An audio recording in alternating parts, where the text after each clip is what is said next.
There's no time to waste, but fortunately this won't take long. When we left off, Elliot had gone crackers by putting his complete and overzealous faith into his service for the Metatron. And eventually you get onto 180 and you start driving. Yeah, and he'd be probably pretty calm about this this situation right now too, because like under the conditions of what's going on, he 100% is in the right in this. Elliot pulled his wife Nora out of the hospital and stalked Dr. Greenbank and Hamlet as they inevitably made their way back to Greenbank's house. When I reach in to get my wallet, I actually pull out the gun. Okay. You should just come in here. We'll have a little chat. She is terrified and shaking, and she goes into the room with you, and you close the door behind you. Well, the plans have changed a little bit. All right, come on, Nora. We gotta go somewhere. Do these tracks look like the ones that were at the Four Seasons? They do. Nope. Fuck out of there. Absolutely not. Nope. Turn around, kid. We're getting back in the car.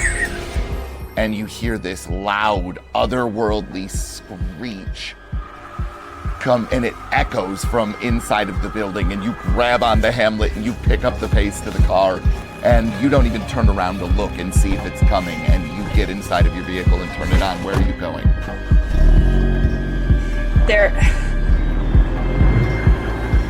Back to the house, I guess. There's nowhere else for her to go. So Elliot, as you are pulling into the university, you would see Dr. Greenbank's car leave, and it would stop at the stop sign, and then it would turn down Shore Drive towards Dr. Greenbank's home. I'm just gonna follow, but with some distance. The gang was reunited once again, and they soon learned the Metatron had quite the unpleasant proposal for them. We need to perform the ritual, and where you're going, well, it isn't a place that I can go.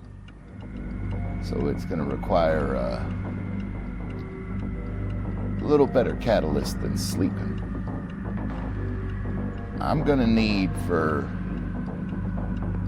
4 of you to get into the cardinal directions on this here symbol I drew.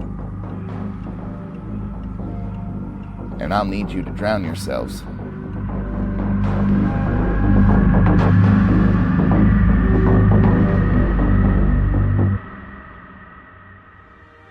Gadzooks, what could he mean? Let's find out by continuing our tale of the Devil's Antlers.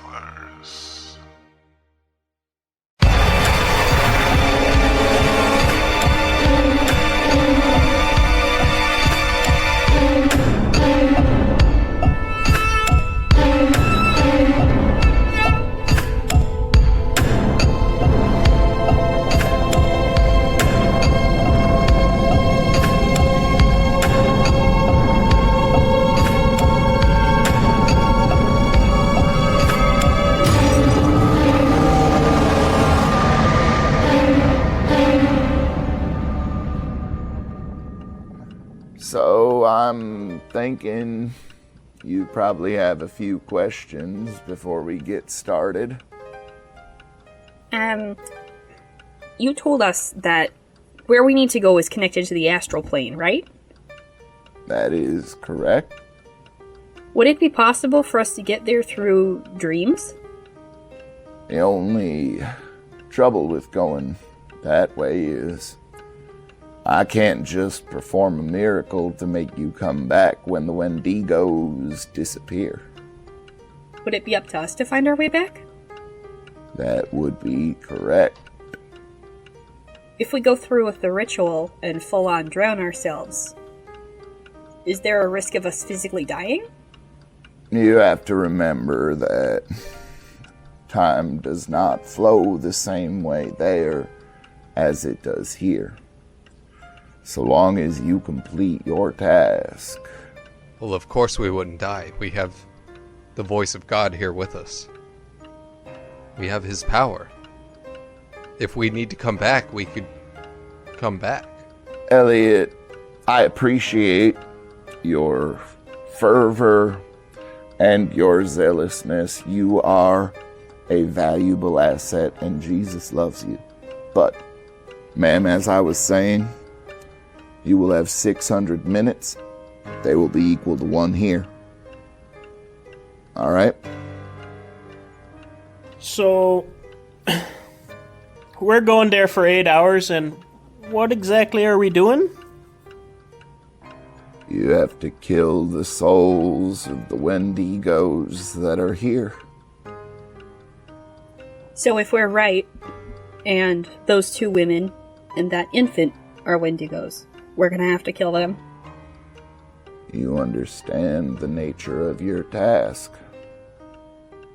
Now, it's important to remember,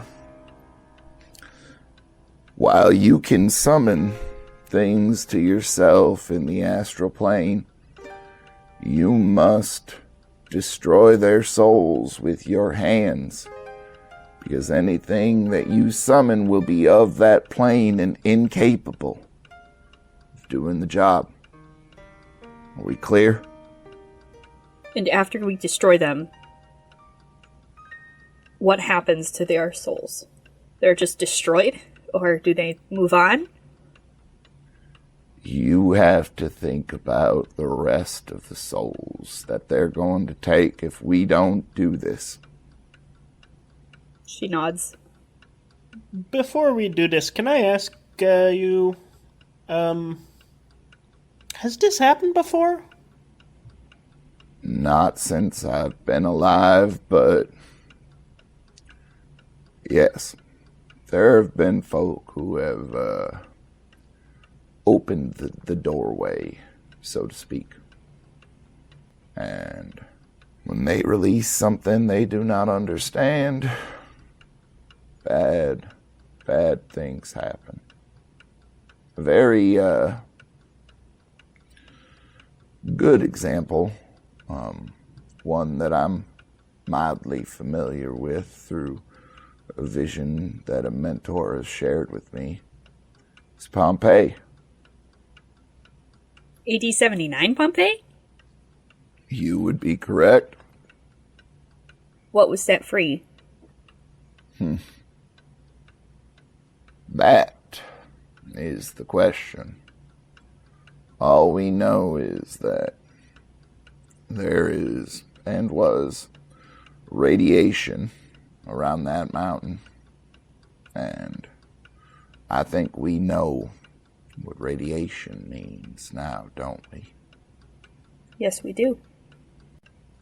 We certainly do.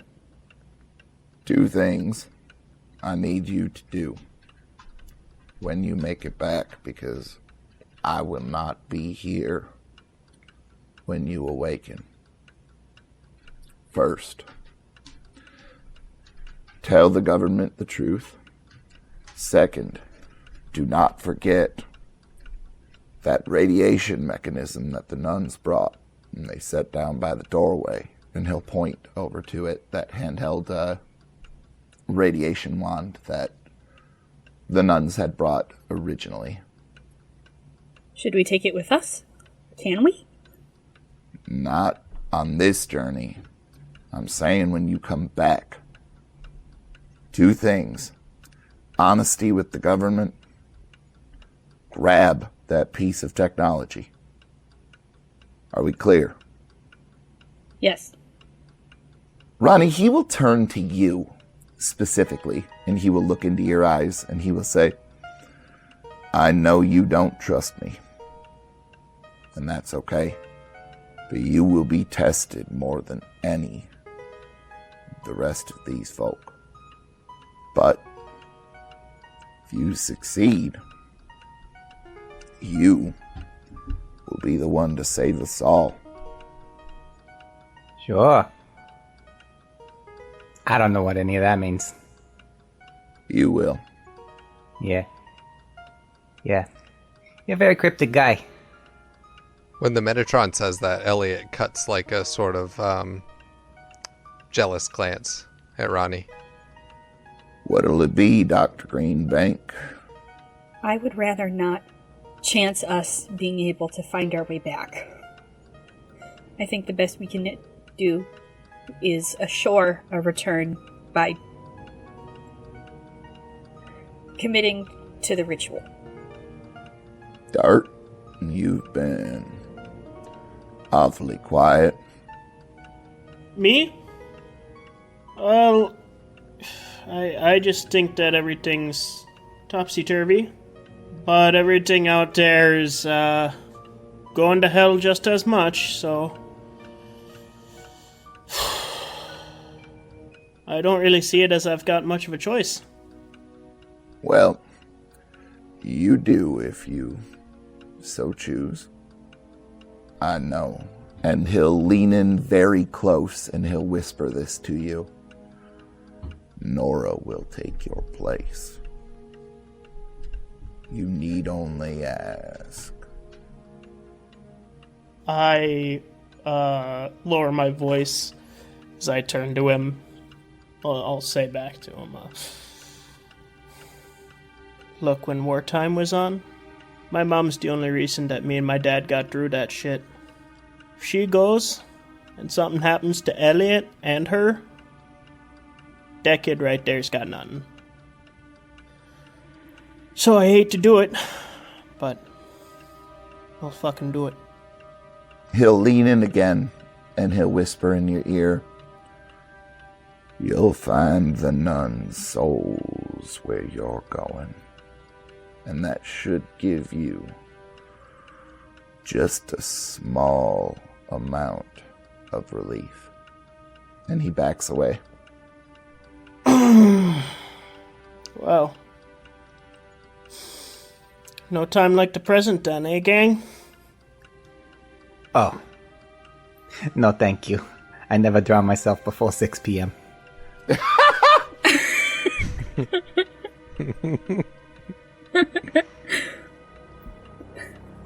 soon as he says that, Elliot goes full in. Hey, hold on. You have to wait until there is 4 to begin the ritual. Just hold on. Discuss it with your friends. And figure out what you need to do. Water's a little bit cold. Eager beaver. Yeah. I don't think there's anything else to do. I'll find something to do. I'm easily entertained. Ronnie, there has to be 4 of us. Huh? Sure. You, Elliot, Dot, and the kid. My son is not going to go. But I will if it's necessary. She's volunteering. Nora, if something happens to both of you... No. Ronnie's going to make a promise right now that when we fix this, if we don't come back, he is going to find a home for Hamlet. Right, Ronnie?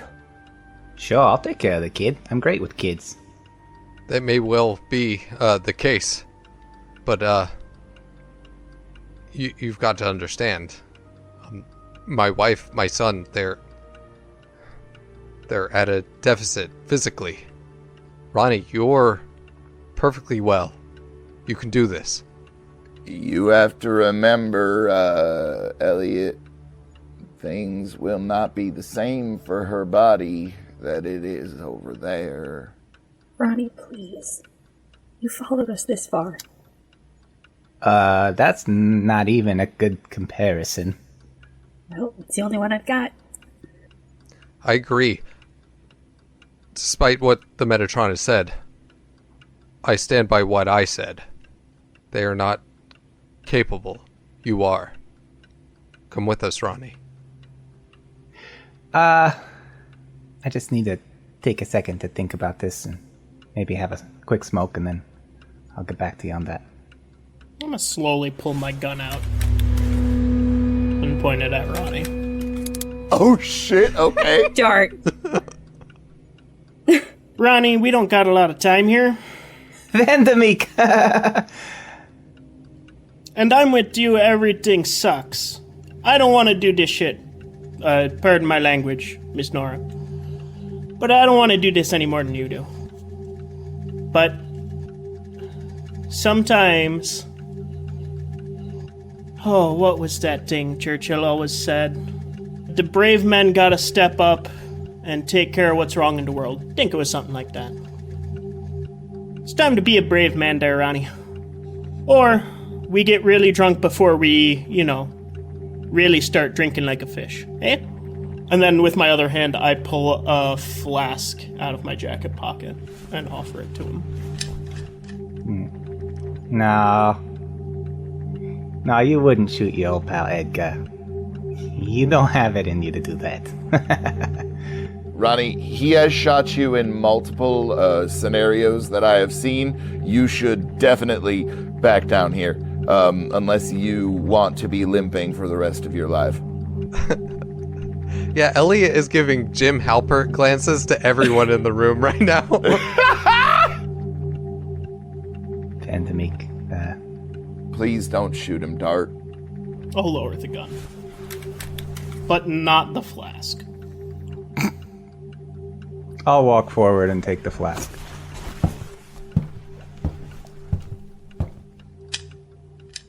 Alright, listen, Vandermeek. You and I have known each other for quite a while. You're one of the only people that calls me by my true name. And with everything we've been through this last couple of days, people come into my house, and I swore I would be a brave man today.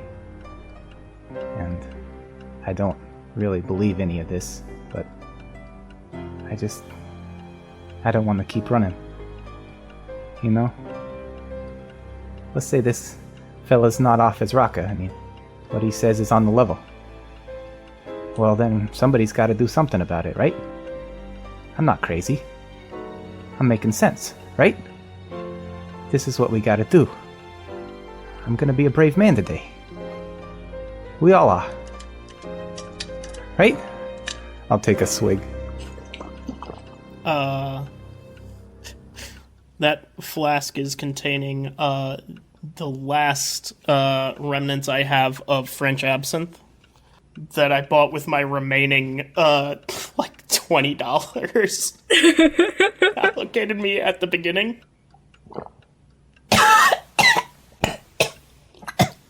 Yeah, it's strong. That's not gin. No. Here's the brave men. I take the flask and give it a sip and...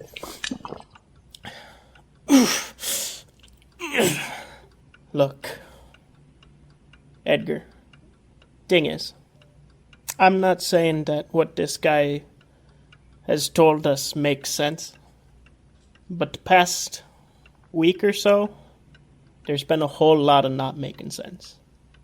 And we got a chance to maybe set this world straight. And I think we gotta take it. Well, if I die, Then I'll cheers you in the afterlife, bud. I'll go take my place in front of the basin. I'll finish off the rest of this flask and stand near another. Now wait for my signal. You'll know when the time is right. And I apologize in advance for the mess, Dr. Greenbank.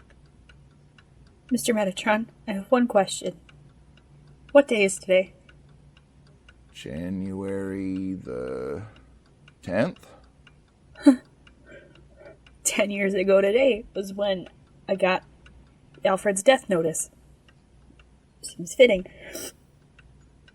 Ma'am, I do not think you understand the debt that this world owes you. Please take your place. She will.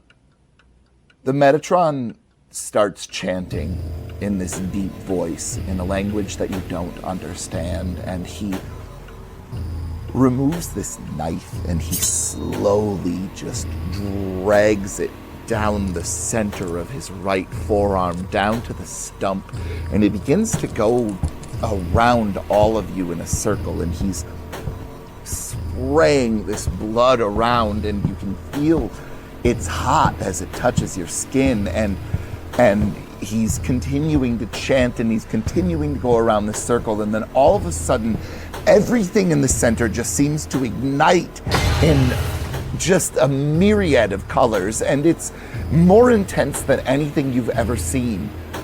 Instinctively, all of you shield your faces inside of these buckets, and you hold your heads in there, and after a while, you begin to want to pull your head back out, and even though you fight and try and actually do that, you cannot at this point.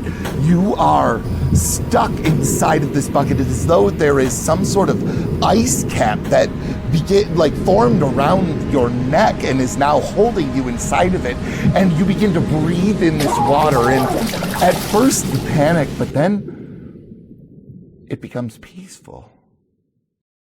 And then it gets cold. Very, very cold.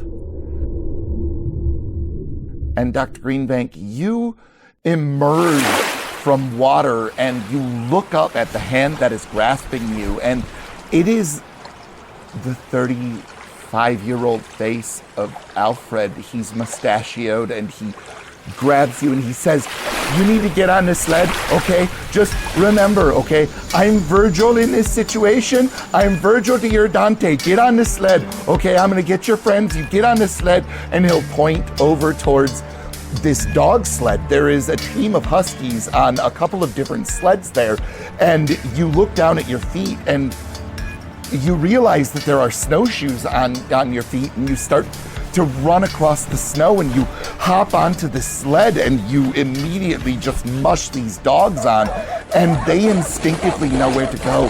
And next, Ronnie, you emerge from the cold, and you look up at this middle-aged man who pulls you out of the water, and he says, "You need to get to the sled dogs now." And then after that, Elliot and Dart, you get pulled up each together. And he says, come with me. You gotta go, we gotta go. And you get onto these sled dogs and you just start mushing through the forest, and you're looking around and you can see that this is just this intensely thick coniferous forest with just this one trail, and you can hear things are running alongside of you, and you're making your way, and eventually you can see that this cabin is in the distance, and there is this circle that is etched in like this red paint, and it's like this 100-foot diameter around this cabin.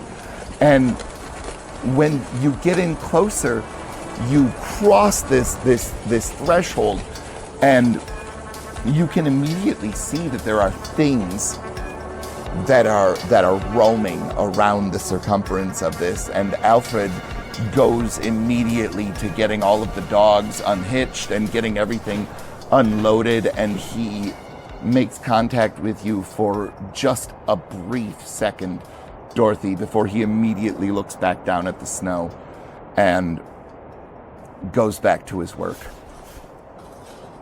She'll say, first of all, why are you here?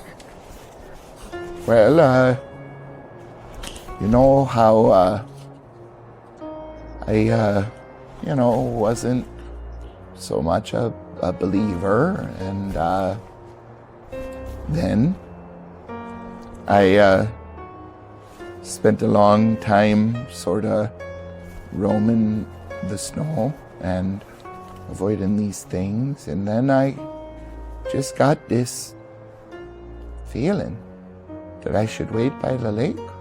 So I did, and I got a feeling that I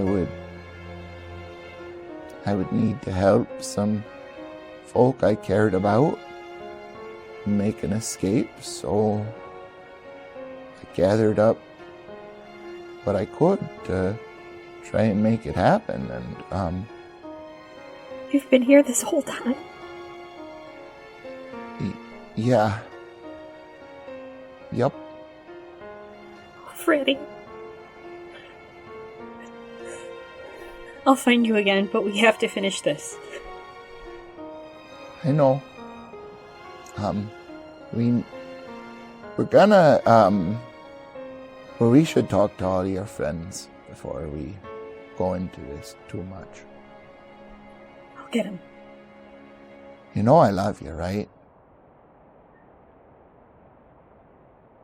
I love you too, Freddy. More than anything. Boys, get over here.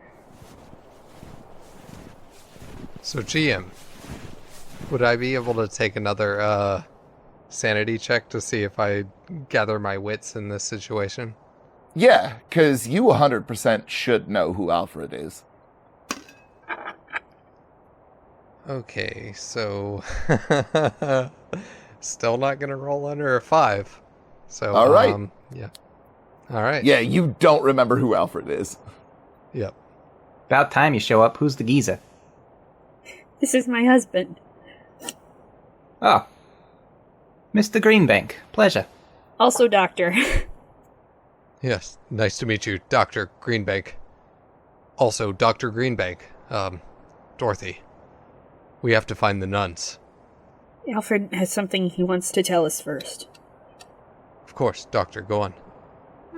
You're gonna need to make your way towards a pond, sort of towards the northeast, that direction. I mean, I kind of count that he points up at, like, this ball of light in the sky. It doesn't look like the sun. It's just kind of this dim light that seems to shine. And he says, I've always kind of considered that north just to kind of make things easy. Doesn't really go nowhere, so it's kind of a good marker. But you're gonna have to find your way to Ithaqua's lair. I'm supposed to lead you, I think. What kind of lair was that? Ithaqua is the queen of the Wendigos. See, there's a problem back on Earth because someone apparently freed her skull. Now, well, folk can not just get trapped here, but they can switch places, so to speak. Switch places in this in-between realm. Between our world and this one. But there's also a second way that you can get here. Sometimes folk, they commit crimes so bad against, God or nature or whatever you want to call it. They just immediately end up here. There's a shell left where we come from. You know he's from Wisconsin because he talks very slow. So let's get a move on. I didn't drown in vain. Yes, let's go. You, said you needed to see some nuns? Yes, we're in pursuit of 2. Well, we'll take a quick pit stop then. And, he'll go about doing some chores for a little while, and he says,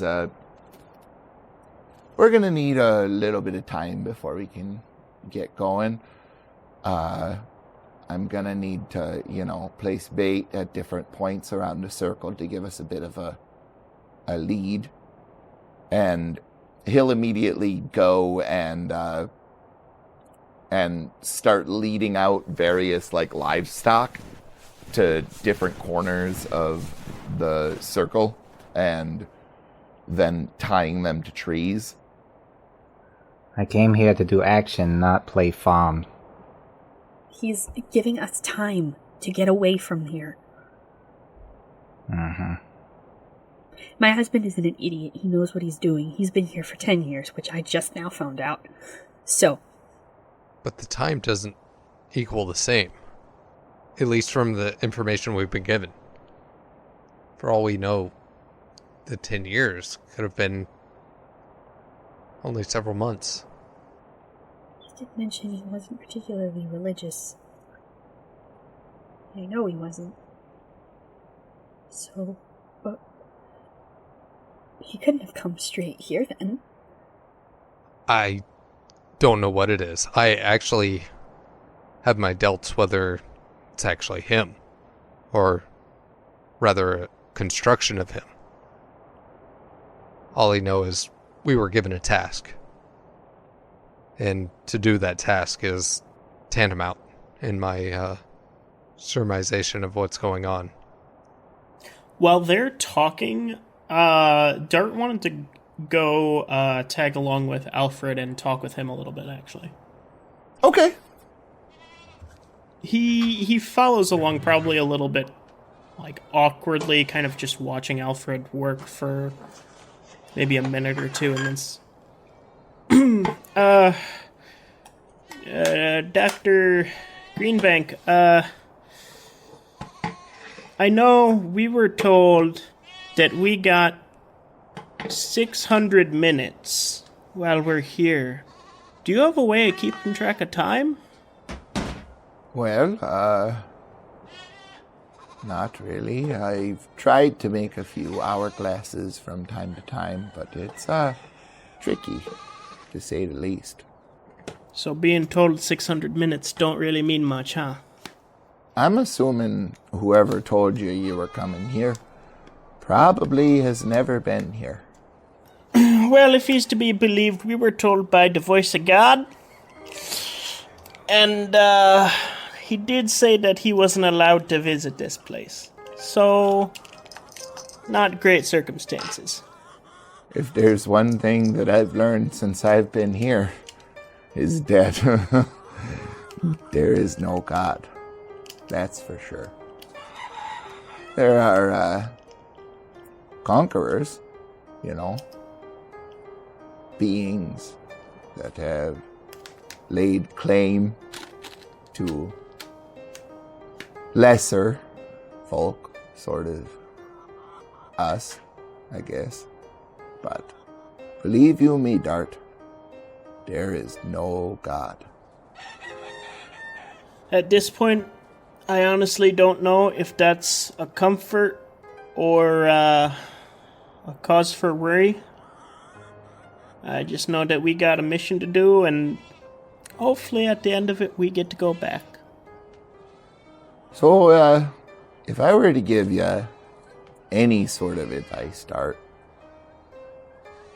if you're sort of man, might take some. I'll take everything I can get at this point. You should try to be as much like water as you can. And by that, I just mean adaptable. Because everything here is gonna try to kill you. And I'm really hoping that you can keep my wife alive. We're gonna do the best we can. Where'd you get this livestock from, by the way? You don't need to get it. That's the point here, Dart. You are in control of your destiny here. It's just a matter of practice. And if you can give yourself enough time, you can manifest what you want, you know? And he will stop for a second, and he'll just stare at the ground for a little while. And you'll watch as a tripod and a machine gun, like a belt-fed machine gun, appears on top of it.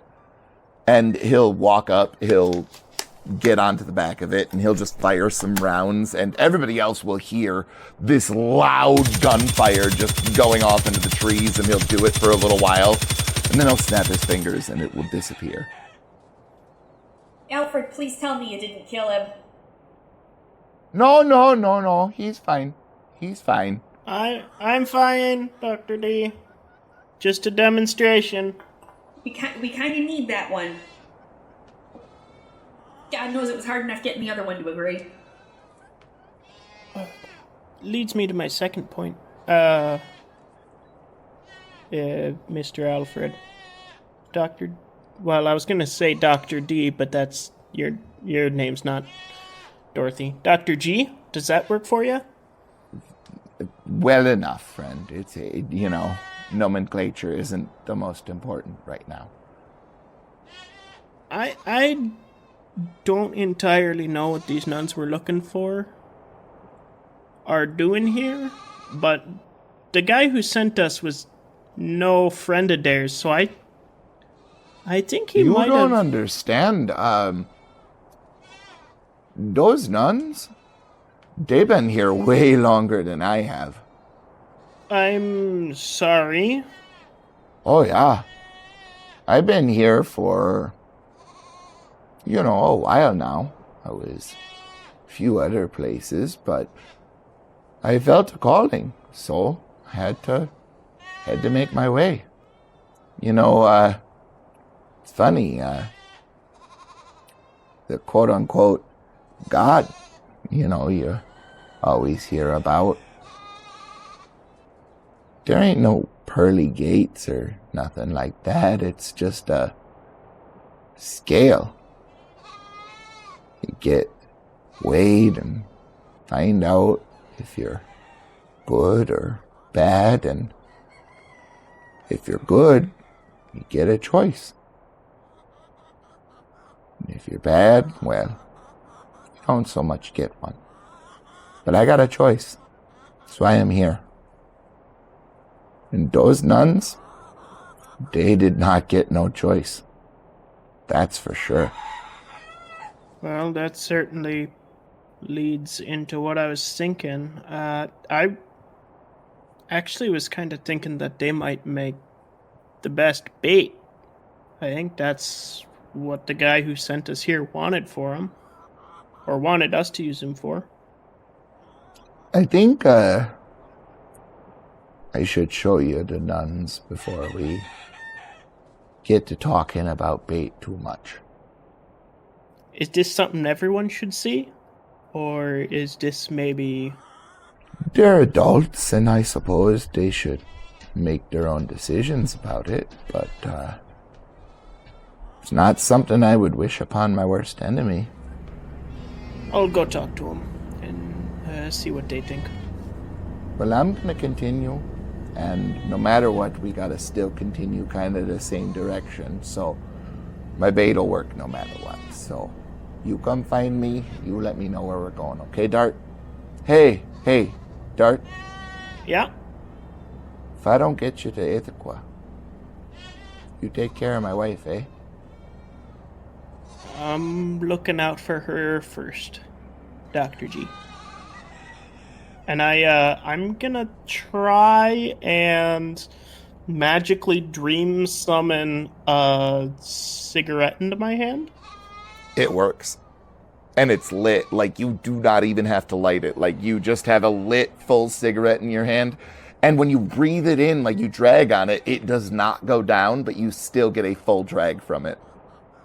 And then I look at him and say, I think I'm getting a little bit of the hang of this place. Good luck, Dart. We'll need it. And I'll make my way to the back with the rest of the group. Phantom Meat, what the hell was all that shooting? Oh, it wasn't nothing too fancy. See, look, that's not what's important right now. I asked Dr. G there about the nuns. I had ideas, I guess, and he said that what they're going through isn't something that he would wish on nobody. he was gonna show them to us, but from the sounds of it, it might not be something that you necessarily want to see. So, you knows. Keep that in mind. Well, I also didn't want to drown myself today, so what's the harm? Nothing about any of this makes any sense. Yeah, that's a very good point. That's all a very good point. Elliot, you okay there?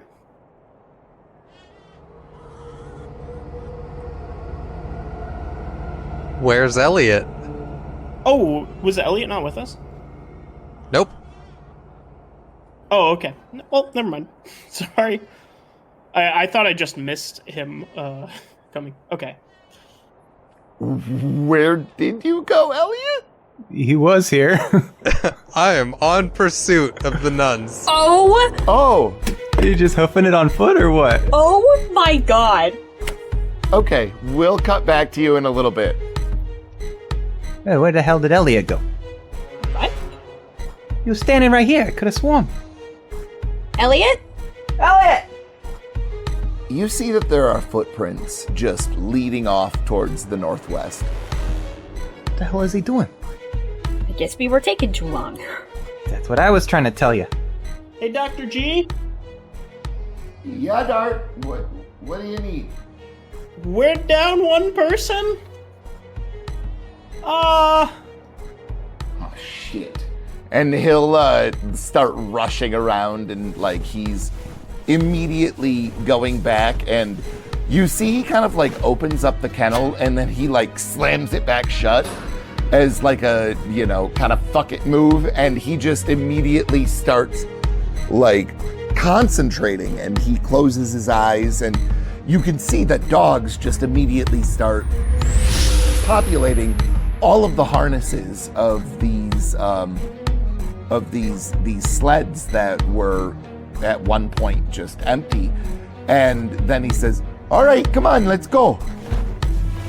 So you immediately all start charging through the woods, following these tracks, and these dogs are tireless. Like, they, as they're weaving in and out of the trees, you can still hear that after a little while, things are moving in these woods. Like, the distraction has only lasted for so long. And eventually, Alfred sort of like pulls everything up to a halt. He holds up one hand, and you all stop your dogs, and you realize the tracks have just ended. They're gone. Like, nothing is around them. No other tracks intersect them other than the ones that you've just created. Like, Elliot ran out, you know, a couple of miles into the woods and then completely vanished. Nothing in this place makes any sense. At this rate, he better hope the Wendigos get to him before I do. That's all I'm gonna say.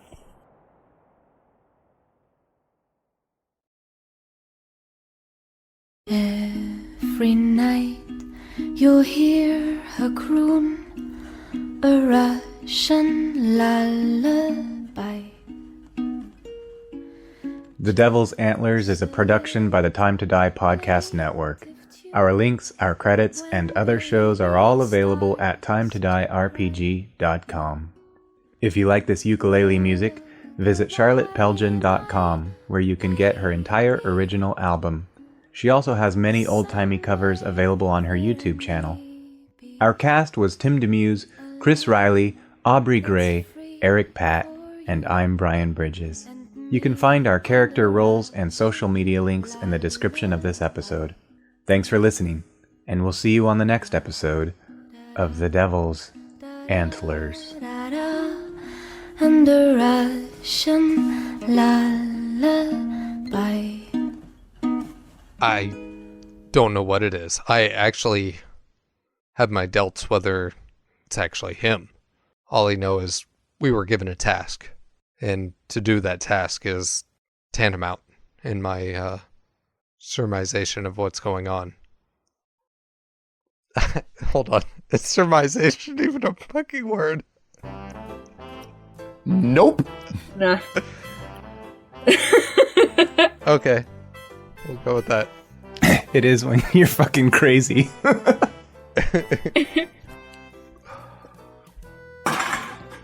As my lead 1950s vernacular scholar, I'll go with Eric on this one.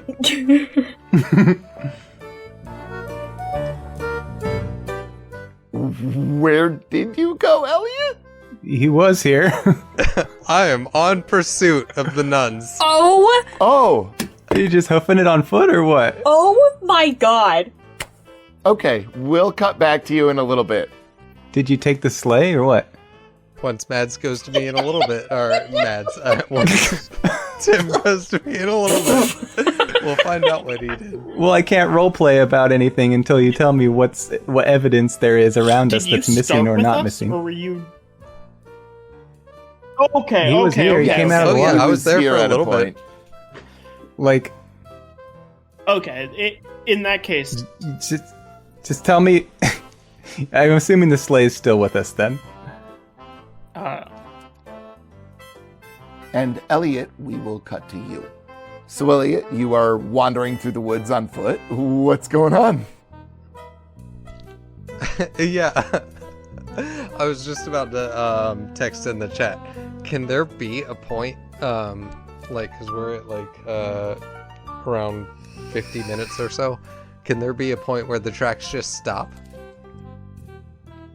Yeah, if you want. At the same time where Dart is talking to Dr.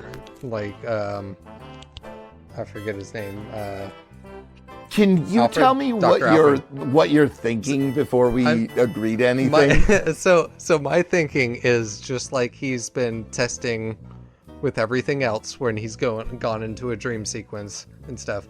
I think that at some point he detects that this is sort of an unreality and he can just fly. And I think he wants to get as short of a time as possible between him and the nuns. And Make so me once intelligence. If you pass, I'll allow it. So my intelligence roll is a 7. And my intelligence is an 18. Deal. We're done. Okay. All right. So, So yeah, you don't have to go to me at all during this. And perfect. All right, cool. So, you immediately all start charging through the woods following these tracks, and these dogs are tireless. Like they. All right, pressing stop on the record. Ryan, I hope you're Yeah. ready to hear me crying into my mic for like the last Oh, 20 bro, minutes. we heard you crying into your mic. Are you kidding me? that's what this game is for. It's Sad Simulator. Sweet, sweet Aubrey tears. Tim, I'm just gonna make you a mug that just says Aubrey's tears. The game? Because you, to this day, are the only DM who has ever made me cry.